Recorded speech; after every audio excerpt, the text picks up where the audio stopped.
Seni o simili.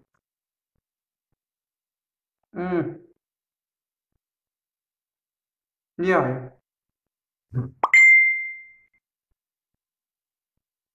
Yeah, senior, senior. Senior Rasin.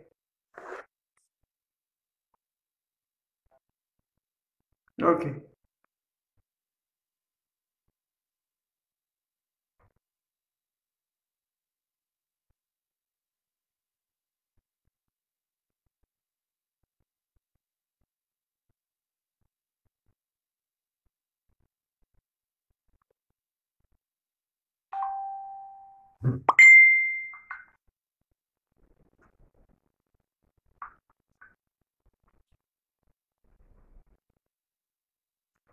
Okay, hordoftoonni koomediyaan Abdiisaid bagana gaan dhuftan jirtu. Sagalee kan kun dhaga'amni yoo sagalee kan kun dhaga'ame sheerii gochuun dagatina. Dhaggeeffadha waa'ee Abdii Bulchaa irratti namoota itti dhaadhataa turan jechaadha.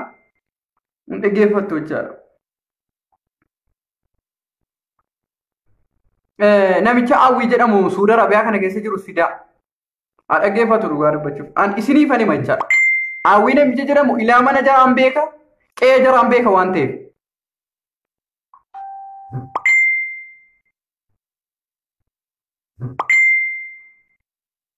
Isheen jedhetu ofirraan.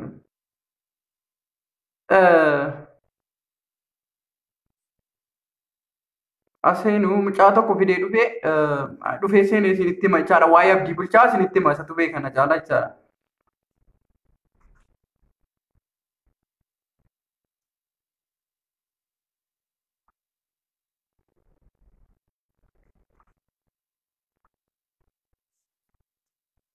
Nagaan dhuftee.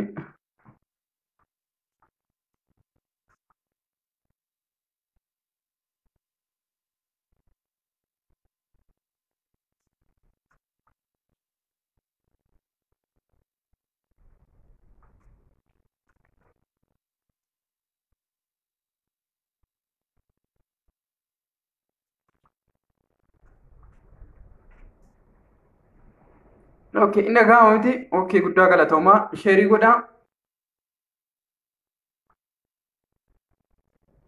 Warra Awwii barbaadan anatti isin hima. Mana jaraa ilaa mana jaraan isinitti hima dhaggeeffattu jechaadha. Awwii nama ni qabsiise tokko yoonni abdii isaa qabsiisus adiisus mana jara Awwii kana beekuu yoo barbaadan dhaggeeffadha. Namicha Awwii jedhamu kana dhaggeeffattu jechaadha. Ijoolleen keessattuu ijoollee Suudi Arabiyaa. Namni kun namni ni hin qabsiisni hin jiru jechaadha. Amma mucaa tokko isinii fideera. Yoo naka jarraa hin baatii seenee dhaggeeffattu sanaan booda anatti isinitti hima jechaadha. Inni dhaggeeffattu jechaadha namicha Awwii jedhamu kana. Dhugaa dubbachuu taanaan inni dhaggeeffattu sheerii waliif godhaa. Keessattuu ijoollee Jimmaa, ijoollee Geera, ijoollee Sigimoo, ijoolleen Gaatiraa dhaggeeffadha. Sirriitti dhaggeeffadha. Koomentii dubbisuuf miti mucaa tokko invaayitii gochuu barbaadeetanii koomentii jala barbaadaa jira. Yoo nachi dadhabes immoo isin itti dabalee haasofsiisa jechaadha. yookaan asumaan dubbatu yoo.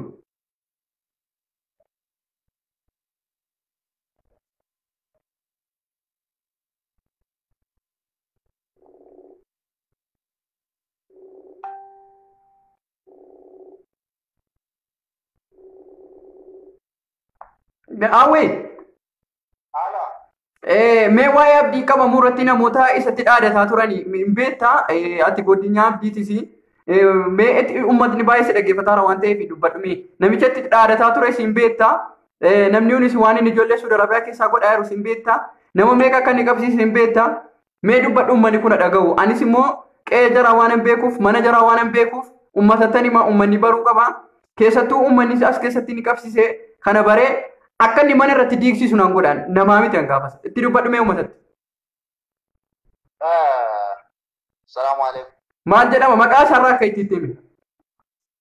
Jirra jirtus niin jedha manni Oromoon keessatti jiraatanii. Sagaleen dhaga'amti jiru. Wanti kun baay'ee yeroo baay'ee namichi kun ijoollee hin qabsiisa namoota baay'ee qabsiisaa ture biyya kana keessatti jechuudha. Gara makkaan kanatti namoota hedduu qabsiisaa ture ammaan duratti. Kanaan wal qabsiisee jechuudha baay'ee jechuudha yeroo baay'ee abdiidhaan akka inni makkaan yeroo baay'ee dubbataa ture qabsiisa maarree jedhee dubbataa ture inni iyyuu barreessee ture gaaf tokko yoo yaadatte barreessee ture gaaf tokko naan jedhee gaaf tokko barreessee ture warri yakkiti isaarratti argatanii turtanii. Kanarratti kuni ammas deebi'ee. Qoy abdii bulchaatiin maalirratti wal qaban? Abdii bulchaatiin maalirratti wal qabanii walitti dhaadataa turan? Abdii bulchaa maal godhee jennaanii waa'ee abdii bulchaa kana qabsiisuu irratti xiyyeeffate? Abdiin bulchaa wanti godhe abdiin bulchaan jiru waa'ee dhimma ijoollee yeroo eenyuun qabaman tokko yeroo ijoolleen Kamaal Galchuu yeroo dhufan keessatti yeroo qabaman keessatti waan ta'e wayii dubbatee ture dhimma sanaan keessatti wal qabsiiseeti malee wanta abdiin bulchaa godhe tokko hin jiru. Abdiin nama sabaaf yaadu nama jireenya ilma namaa kanaaf hedduu yaaddee rakkina namaa kanaaf nama dhaabbatudha malee nama yookaan nam tokkotti dhaabatee nam tokko hin jedhu dhimma sana irratti waan sana ammas irra deebi'ee yeroo sana akka jedhee deebi'ee immoo eega dhufee mucaanillee deemee jedhee rakkatee waan baay'ee dubbataa ture. Abdiinuu barreessee ture. Namoonni argan mungkin jijjiiru ta'a akkas naan jedhee hawwinii jedhee barreessee ture jechuudha. Kanaan wal qabsiisee ammas kan hojjetame kanuma irratti hojjetame malee wanti biraa hin jiru jechuudha. Uummata harka keessaa qaba ammas haa ta'us malee immoo uummannis immoo dhimma paartiidhaan wal qabsiisee dhimma hojjettoota Saudi Arabiyaa keessatti rakkataa jiranis baay'ee dhaabbataa ture. Dhimmi kun dhimma siyaasaa miti. Dhimmi siyaasaatiif abdiin hin dhaabbanne. Abdiin kan dhaabbate saba isaatiif dhaabbate ijoollee as keessatti rakkatanii dhumaa jiraniif dhaabbate malee yookaan dhimma siyaasaatiif kana godhaa dhaaba kana deeggaraa waan dhaaba kana jedhee wanti ni dubbate wanti ni keessa tokko hin jiru. Maaliif jedhaan yoo viidiyoo isaa guutuu argitan ta'e sabaaf dhaabbate rakkatee uummataaf dhaabbate namoonni tokko baay'een kana FB kanarraa gammadanii baay'ee barreessanii baay'ee dubbatan baay'een argaa garuu abdiin kan inni waan tokko dubbate waan tokko inni jedhaa jiru hin turre. Yoo tureera ta'ellee tokko namni nama dubbataa nama barreessaa kan duraaniiti kan dhiyeenyarraa mookaa kaasee waa'ee lammii isaatiif dhaabbatee waa'ee ijoollee mana Saudi Arabiyaa keessatti dhaabbatee baay'ee bira dhaabbatee bo'aatu. Hadda garuu gammadanii jechuudha. Namoonni tokko gamaddee as baatee jechuudha. Maal jechuudha tokkittiin sandaaboo maal kan jedhamtu maal jedhaa tokko baga qabamee gammanni maal jedhaa tokko wayii akka eenyu wayii dhufeen irra galee. Mee maaliif mee mucaan kun maaluma badiinsa? Mucaan kun sabaaf dhaaba malee nama yookaan nam tokko miidhuu waan tokko gochuudhaa dhaabatu maaliif wal irratti hojjanna maaliif wal irratti waan tokko wal irratti hojjanne waan hin taane wal irratti ilmaan abbaa biyya tokko biyya haroomaa jechuudha. Rakkoo kanaaf akka qalbiin kun tokko FB isaas argitee daqiiqaatti irra dhaabannu irratti gara biyyaattis maarree waan tokko jijjiiramaa ture jedhan illee amma tokko badaa quban qabu. Kun abdiin maal wal irratti godhe maal godhe abdiin nama miskiina abdiin nama nagaadha. Maaliif kun irratti hojjetamee irratti godhamee irratti daddabarfama wanta akkas waan kanaafis ni jedha hedduullee yaadas bal'aan qabu mee yoo dhaqaa. Ayyee guddaa galatoomii obboleessa kan kun guddaa galatoomii kanuma sirraa baruu barbaanneeti taateen inni taa'aa ture si sababiidhuma inni waa'uma rakkina ijoollee Suudi Arabiyaa dubbatuu fi waan ta'eef dubbataa ture guddaa galatoomii ani namicha awwee dhamu sodaadhu na qabsiisuu miti inshaallah mana hidhaatti asii ollaa darbula dhugaa dubbachuu ta'an na qabsiisu awwee dhaggeeffadhu sin beeka qe'ee keessan hin beeka mana keessan hin beeka dhugaatti ijoollee gaatiraatti dhaadachuu dandeessa. Ijoollee sigimootti dhaadachuu dandeessa. Ijoollee bakka feetetti dhaadachuu dandeessa. Natti hin dhaadattu. Waa tokko nan gootu. Dhugaa dubbachuuf. Akkumatti kafaraa taatenis kafaraa maatii kafaraa dhaladhe. Dhaggeeffadhu. Ayyee. Qabsiisaan waa'ee qabsiisaa rakkoo inni jiru maaliif jennaan biyya kana nuti adda hin dhumne marraa sadii afur yookaan beeka qabamnee meeqa deebi'aa turre haaraa miti Suudiin kunis haaraa miti. Garuunis haaraa miti. Garuu miidhaa ilma namaa irratti maaliif hojjeta inni maalumaaf ilma namaa irratti miidhaa hojjeta. Amma duratti nama meeqa irratti hojjetee dabarfatee jira. Namoonni baay'een beeku. Namoonni hedduun maalumaaf akkas waan akkasii nama irratti hojjeta. Baay'ee. Kanaaf jechuudha wanta akkasii baay'ee barbaachisaa miti. Barbaachisaa miti namni keerii walii yaaduu barbaadama malee hamaa walitti yaaduun baay'ee ilma namaatiif keerii hin qabu. Kanaaf keeriin walii yaaduu bareedaa ture jedha. Ayyee guddaa galatoom. Dhaggeeffadha. Sheerii walii godha dhaggeeffadha. Mana jara aawwinan hima qe'ee jara aawwii isinittan hima dhaggeeffadha. Warri keessattuu aawwiin isin qabsiisi Suudi Arabiyaa kana keessatti dhaggeeffadha sheerii godhaatiif. Aawwis fidaa dhaggeeffatu isinittan hima qe'ee jara inni na beeka yoo nan beeknes abbaa koo beeka akaakayyuu kan koo beeka jechaadha aawwiin. Isinittan hima dhaggeeffadha. Ilaa qe'ee jara ollaa keenya bara nutti dhiyoo. Tokko tokkoon inni sitti hima aawwii amma sitti ijoollee irratti. Waan inni godhe isinittan hima waan inni ijoollee godhe isinittan hima. Sigimoo shawuu qabsiisee hadiisus inshaallah. Sigimoo abdii qabsiisus abdiisa qabsiisus hadiisus. Ijoollee ni qabsiise ijoollee kumaatama qabsiise aawwiin kun. Mubaarak Muusaa irratti akkuma dhaadate kan mee asirratti dhufee dhaadatu. Narratti dhufee dhaadatu yookaan akkas ta'e jedhecha. Namichi kun aawwii jedhama. Godina Jimmaa aanaa geeraa ganda bajjigee jecha ganda bajjigee ilaa qe'ee jara warri barbaadan warra aawwiin isin qabsiise ilaa mana jaraattan isinitti hima naada walaa keessoodhaan ammas isinittan hima asirratti jechaadha. Ilaa ganda jaraa qe'ee karaa jara boorittoo mana jaraa geessuun isinitti hima jechaadha. Nam beeka firasa obboleessa Shee Huseen Dagooyyeeti zariin jaraa Dagooyyeedha.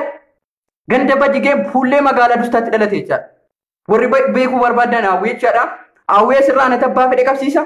Abdii bulchaa sana qabsiisee dhaadatu kana isinittan hima dhaggeeffadha. Keessattuu ijoolleen gaatira, ijoolleen sigimoo, ijoolleen geeraa dhaggeeffadha. Anis qabsiisuun mala naa qabsiisu rakkoon qaba. Na qabsiisuudhaan immoo ani kafaraa maatii kafaraa akka isaarraan dhaladhe waan ta'eef hin sodaadhu.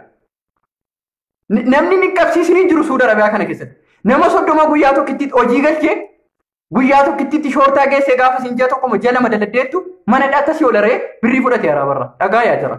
Nama akka kanaa jira. Kan nama nyaatu nu keessa jira gaafa Caaluu Hundeessaa jedhu soba se'a namni. Dhaggeeffadhaa kana. Mubaarak Muusaa irratti dawwalee waan inni jedhu ana tabdii bulchaa qabsiisee dhaadate. Waan namni isa hin beekne se'adha bulchaan namichi kun. Yaa namicha bulguun nana si beekne bara. Maatii kan keen beeka bara. Ana abdiisaa dobbaa garoo obbaa diiduuti. Zariin kan koo badii ollaa keessa jechaadha. Ganda bajjigeetti hin dhaladhe na beekuu dhiisuu dandeessa sin beeka. Sittan hima dhaggeeffadhu. Mubaarak si beekuu danda'uu dhaba. Mubaarak gaatiraadha. Ani immoo si geeraa. Kunnoo magaalaa Dustaatti hin dhaladhe jechaadha. Dhaggeeffadhu ishee. Kanaafi ati taateen ati godhaa jirtu ijoollee ati hin qabsiisanii jiru namni mana hidhaatti asii ol guurte hunda jaraan beeka. Nama si himataa jirus hunda jaraan beeka. Ijoollee keessattuu ijoollee sigiboos ijoollee gaatira. Ijoollee geeraa dabalatee. Sababii wantoota garaa garaatiin nama baay'ee qabsiifteerta.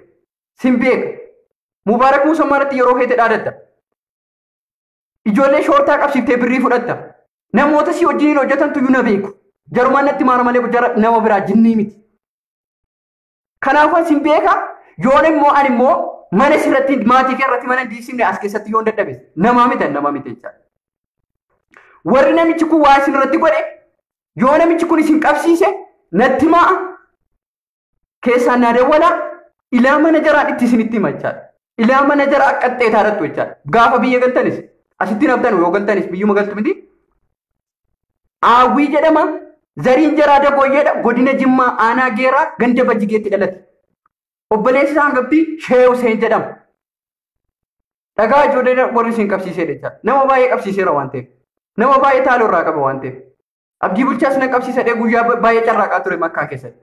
Mucaan baqatee Riyaadiin naqe. Mucaan kuni baqatee Riyaadiin naqe jechaadha. Erga inni Riyaadiin naqeersu Mubaarak irratti dawwalee dhaadataa ture. Isuma irrattis dawwalee sin qabsiise jedhaa ture. Abdii amma waa'ee abdii qabsiisee miti. Abdii rabbi beeka. Shoortaan qabee fi inni qabsiisee rabbitu beeka. Garuu namichi kuni nama baay'ee qabsiise jechaadha. Namatti qabsiiftes nan beeka waan ta'eef. Nama guyyaa tokko itti nama 30 shoortaatti fiddee qabsiiftu xiqqoodhuma siin saalfattu. Bari ilmaan Oromootii bar.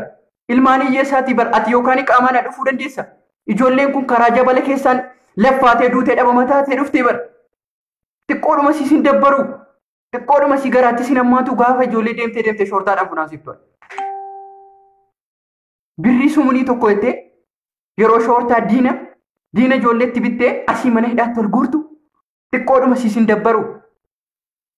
Bar ijoolleen kun ijoolluma hiyyeessaa akka keetiiti bar. Bar maatii kan keensi beeka bar. Ijoollee ganda biraa dhuguma ijoollee sigimoo ijoollee gaatiraatti dhaadachuu dandeessa. Ijoollee sin beeknetti dhaadachuu dandeessa. Aan sin beeka. Maatii kan keen beeka dhukkee asirratti walitti dhaadachuun faayidaan qabu waan ta'eef. Garuu wannan dubbataa jiru akka namni mana keessan baru qe'ee keessan baru yoo ijoolleen immoo maatii keessatti mana hin gubne hin agarta teesse. Yoo ati maatii kan keessatti manni gubannaan ati boonye dhiiga hin agarta jechaadha. Namni qabsiifte hundi jaraayyuu adda mana hidhaatti tortoraara inni kaan biyya galeera waan hin beekneef. Keessattuu ijoolleen gaatiraa beekuu danda'uu dhabu. Ijoollee sigimoos beekuu ani ijoollee geeraatti. Si qabsiifnaa abdii qabsiifnaa maan na qabsiisaa rakkoon qabu. An biyyatti hin gala ollaa keetti hin gala dustatti hin gala ximbaatti hin gala. Hundee siin beekadhee hundayyuu maatii kan keessa nan beeka waan ta'eef. Warra beelletti dhaadataa kanaafati xiqqoodhuma sin dabbaruu bargisee ijoollee hiyyeessaa akkanattiin shoortaatti geessitee birrii 100 fudhattee ijoollee mana hidhaatti asii ol guursiftu. Maal rabbi jedhi xiqqoodhuma sitti dhagahamu. Ijoolleen kun maal akkasiin taatee jabala keessa taatee dhufte hin beekta. Ijoolleen kun rakkoo siin keessa darbitee dhufte hin beekta. Ijoolleen kun xiyyaara wayitiin hin dhumne. Ijoolleen kun lafa dhufte. Beekaan arii duraan si dhaggeeffataa ture bara. Yeroo itti ol baatee Mubaarak Muusaa maalatti dhaadatu beekaan si dhaggeeffata. Namichi kun nama ganda keenyaa ta'ee callee si dhaggeeffata. Abbaan fedhe qabsiisetti. Namati wajjiniin walii galtee qabsiisaa hartu san beeka. Ijootuma kooti bara. Namni wajjiniin ooltee bultu kun amma makkaan kana jiraatti. Yeroo hundi si hordofa jechaadha. Garuu waan namni sin beekneef akkasitti dhaadataa jirta jechaadha. Namatu sin beeku. Namni si beeka. Baddaan gurra qabu nama gurra qabu keessa dhadan. Bar yeroo hunda FIB kanarratti gochootatti gootu si dhaggeeffataadhuma callisaa ture. Sin beeka waan ta'eef. Gaafa immoo ka'ee akka nama sirratti duuluu nan godha waan ta'eef. Kanaaf namoonni jirtan hundi keessanuu yoo hawwii barbaadan hawwii as keessatti yoo waa gochuu hin dandeenye biyyatti dhaqanii horii jalaa fuutanii gurgurachuu dandeessu. Natti hima, natti dawwala, na gaafadha. Mana jaraanis nitti hima, qe'ee jaraanis nitti hima. Qaxxeeta utuu karaarraan dabin karaa feetanii dhufuu dandeessu, dustaa magaalaarraan dhaquu dandeessu, karaa bitaa daapareetii dhaquu dandeessu, mana jaraa dhaquu dandeessu jechaadha. Qaxxeeta mana jaraarratti jechaadha. Qaxxeeta mana jaraatti dhaqanii buutu jechaadha. Anatu beeqee jaraa jechaadha. Namni kun waan namni san beekneef taatee garaa godhaa ture. Si beekne bara. Namichi kun qajeelaa laata. Namichi kun nama qabsiisuu dhiisaa laata. Namichi kun maaliif akkas jallate dhaggeeffadheen masi dhaggeeffadheen dadhabe bara. Ijoollee miskiina si mana hidhaatti ol guurte. Ijoollee miskiina si mana hidhaatti ol guuraa turte sana inshaallah wajjiniin atis immoo wajjiniin dhiiga goosa jechaadha. Amma yoo nama taates dawwaltee anarrattis dhaadatu akka Mubaarak Muusaa maalatti dhaadatte. Mubaarak Muusaa maal sin beeku gaatiraatti dhalate eessatti beekta. Ani immoo fira kan kee hin beeku. Abbaan kan koo badii saadoo abbaa garoo abbaa jiidhu jedhama. Gaafa dhun beekta. Munkiina na beekuu danda'uu dhabda. Mubaarak Muusaa maalatti akkuma dhaadatte dhuftee anarrattis dhaadatte dhukaasiin qabsiisaa yookaan namni sin beeku see tapha. Namnis keessatti waan sirratti gochuu dadhabus biyyatti waan fedhe si gochuu danda'a. Maatii kan keessa waan fedhe gochuu danda'a. Garuu namni ammoo yoonaatti waa'ee kan kee beeku gadi bahee dubbate tokko hin jiru. Awwaana waa'ee kee beekuuf, waa'een qe'ee keessan beekuuf, waa'een biyya keessan beekuuf, waa'een ganda keessan beekuuf arii duraa callisaa ture. Har'a immoo uummatattaniif uummannis beekuu qabu. keessattuu ijoolleen inni si borre sin qabsiisuudhaan isinitti dhaadataa ture. Warri inni sin qabsiisee maneedhaa jiraatanii yookaan biyya galtanii jirtanis dhaggeeffadhaa mana jara aawwii isinittan hima. Qe'ee jara jaraana isinittan hima. Qe'ee maatii isaanatti isinitti hima. Dhaxxanii dhukkee irraa kaaftu. Dhaxxanii horii jalaa fuutanii gurgurattu yoo barbaadan. Yoo barbaadan immoo mana tasii kibratti walitti qabsiiftu. Gaafa sarga waan ta'eef. Gaafa sammuma waan namaa godhe kana isaafis godhama waan ta'eef. Dhaggeeffadhaa sirriitti. Ijoolleen geeraa ijoolleen sigimu. Yookaan na qabsiisuu danda'anas. Na qabsiisu rakkoon qabu. Wallaa jaraatti galaba. Abbaa kafaraadhuma akka keetii irraa dhaladhe yoo na qabsiifte. Sodaa kan kee tokkodha. Turii keessatti iyyuu sin dabalu. Guyyaa adii dhaqee mana sirratti kubsiisuu danda'a mana maatii gara. Wallaahi tokkotti si sodaadhu. Warra sin beekne irratti dhaadachuu dandeessa. Warra sin beekne qabsiisuu sin dandeessa. Warra sin beekne waan feete gochuu dandeessa. Garuu immoo dhugaa uummataa dubbadhee uummatatti dhugaa himee uummatatti himee jechaadha qabama jechaadha. Inshaallah. Yoon gales biyyatti hangalaan geeraatti hangala. Ollaadhuma keetti hangala jechaadha. Gaafas immoo waan ati gootu hin beektu. Nan beekana waan gootu akkasii waan hin goone nan beekana. Maaliif biratti daladee guddadhe waan ta'eef isiin na beekuu danda'u dhabdi yookaan ani sii beeka. Namicha kanaan nan beeka jechaadha. Kanaafuu isin hundi keessan iyyuu ijoolleen gaatiraan sigimoo jirtanis warra namichi kun isin qabsiise warra namichi kun waan fedhe isin godhee jedhe keessaan naqu nama amma kana Facebook irratti isinitti meera siitiyoonni warra isin qabsiisa ta'es immoo natti himaa qe'ee jaraan isinitti himaa qaxxeetaa gisee Itoophiyaa argataniittanii hin beektu gaa jireenya biyya keenya qaxxeetaa manuma irratti hojjaa manuma irrattanii sangaaf farda fudhattanii gurgurattu jala yoo namichi kun dhiigan boonye annamaa miti. Akkuma uummatatti irratti dhaadatte kana namichi kun maal ta'ee Mubaarakiin irratti dawwalee dhaadata. Abdii bulchaana qabsiisee dhaadata. Yeroo abbaan fedhin qabsiisee dhaadata. Akka waan namni namicha kana hin beeknetti. Barsi beennaa baraan siin beekaafan si callisee si dhaggeeffataa ture bara. Yeroo baay'ee Facebook irra waa'een kan kee kun deema. Yeroo baay'een keessoodhaan si dhaga'a. Aawwiin akkasittiin nama 30 qabsiisa. Aawwiin akkasittiin abaluu qabsiisa. Aawwiin akkasittiin nama kana godhe. Birrii enga kan fudhatee nama qabsiisa. Akkas nama godhe. Gaafa jedhamu namichi kun hin qajeelaa laata. Nama ganda kootiiti. Yaa Rabbi sirreessitaa laata. Yoon qajeelaa laata tuman jedhuun tasa daangaa darbee jechaadha. Tasa daangaa darbee ijoollee mana hidhaatti si gurgursu. Yaa ki dalagataa jirta. Iqaamaa qabda. Shoortaan sin qabdu. Yaa ki kanatti zulmii nyaattu ati ilmoo musliimaati tokkoffaa. Rabbiin itti yoo amante yoo Rabbiin sodaatte erga dalagataa jiraatte erga waan feete godhataa jiraatte kan nama qabsiiftee birrii fudhattuuf maayin. Kanaaf amma wal beekneerra wal barree jirra obbaawwii koo kanaan booda nama tokko irratti roorristu nama tokko sin qabsiiftu akka namni tokko immoo qabamee mana maatii garatti diigu yoon hin godhinan Allahu akbar abbaa kootti hin dalanne siin jedhamti bara bakkuma qe'ee keessan beeke dhugaan utuun qe'ee keessan hin beekne osoo maatii kan kee hin beekne waan fedhe nama gochuu dandeessa. Amma immoo tokko na dhibee hima guyyaa guyyaarraa nama qabamu tokko nan isinii hima jecha. Isinis hojii keessanitti fufaa abbaawwan. Nama isin qabsiiftan isin dhageenya akkasiin itti qabsiiftan isin dhageenya mana keessan isin beekna hin himna. Gaafa isin imimmaa buuftanii dhiiga cabsitantu jira. Garuu as keessatti wanta sitti himu. Rabbiin sodaadha. Rabbiin sodaadha. Birrii sumanii 5 jettee birrii 25 jettee ijoollee mana hidhaatti asii waliin gorsise. Ijoollee hiyyeessaa mana hidhaatti waliin gorsise. Yaa kee ati ilmoo musliimaati. Zulmii nyaachuun maaliif barbaachisa? Shoortaan birrii 20 sitti kennuu dandeessa 50 sitti kennuu dandeessa. Nama tokko qabsiifta. Zulmii nyaatta. Bara hiyyeessa taatee jiraatta. Maaf suuruma kan kee yeroo ilaalan suuraa ilmoo namaa fakkaattu bara. Zulmii nyaatta yeroo hunda jecha. Kanaafuu uumama zulmii nyaattuuf Rabbiin iyyuu akkasii godhaara. Kanaaf ijoollee dhageessanittu gandisa godina Jimmaa aanaa Geeraa ganda Bajjigee namni magaalaa dustaa wallaalee tokko hin jiru. Ijoolleen sigmoo sirriitti beeku. Ijoolleen Geeraa silaachi namni Geeraa ta'e namni magaalaa dustaa wallaalee hin jiru. Fuullee magaalaa dustaati jechaadha qe'een jira. Zarii jara dagooyyee. Namni barbaadda yoo jiraattan isinittan himachaa.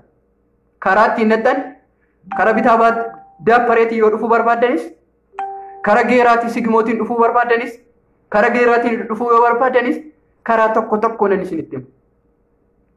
Inni tolchaadha. Mee gaafas waan inni godhu laata? Dhiisi namicha nan ammoo qeebi maatii keetii balleessuuf deemaa jirta. Dhiisi waan godhaartu kan.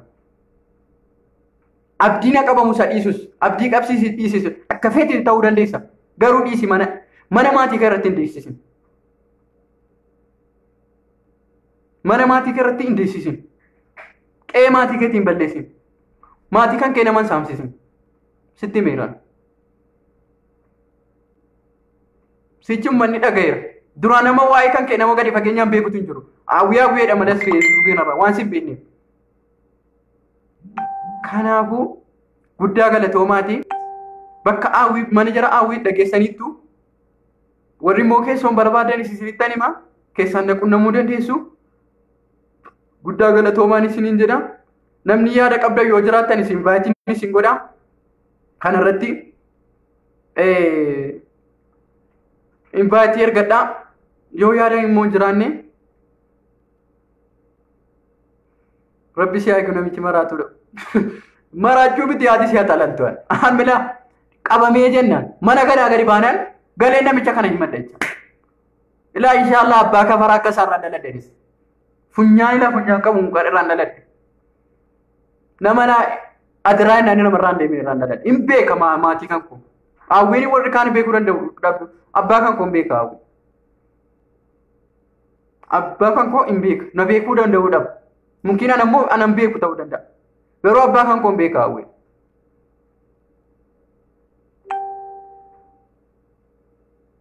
Kanaafuu guddaa galatooma warri keessattuu inni isin qabsiise mana hidhaa keessa nama baay'ee jira namni inni qabsiise. Ittan himaa. Namoonni baay'ee barreessa gaafataa jirtu. Inshaallah booddee isin ittan himaa. Kanaafuu invaatii caachuu dullee arsii niitoorkii intinaan keessan hin mul'isu. Suusuu mee invaatii ergadhu yaadaan qabadhaa turte.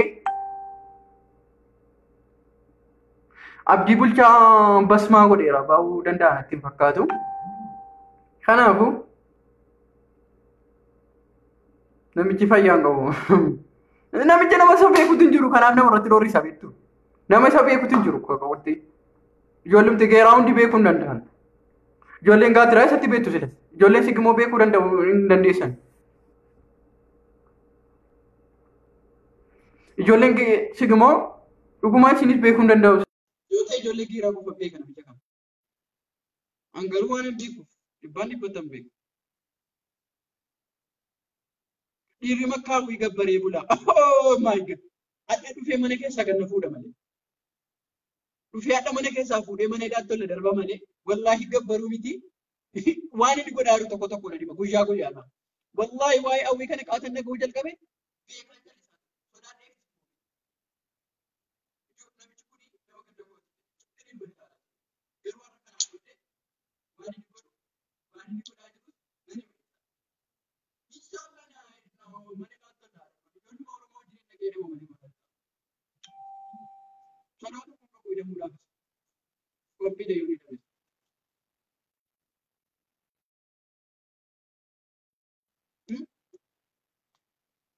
Warra bu'ii barbaadan qeeqara barbaadan keessaa dubbisuu dandeessu. Karaa fi dadhabboorittoo mana dhaqee mana keessa isin buusuun isin mana jala qeeqara. Dhaqanii fuudha qabdanii maal isin goota dubbisuu beeka. Akkanuma mana akkasii dubbatu.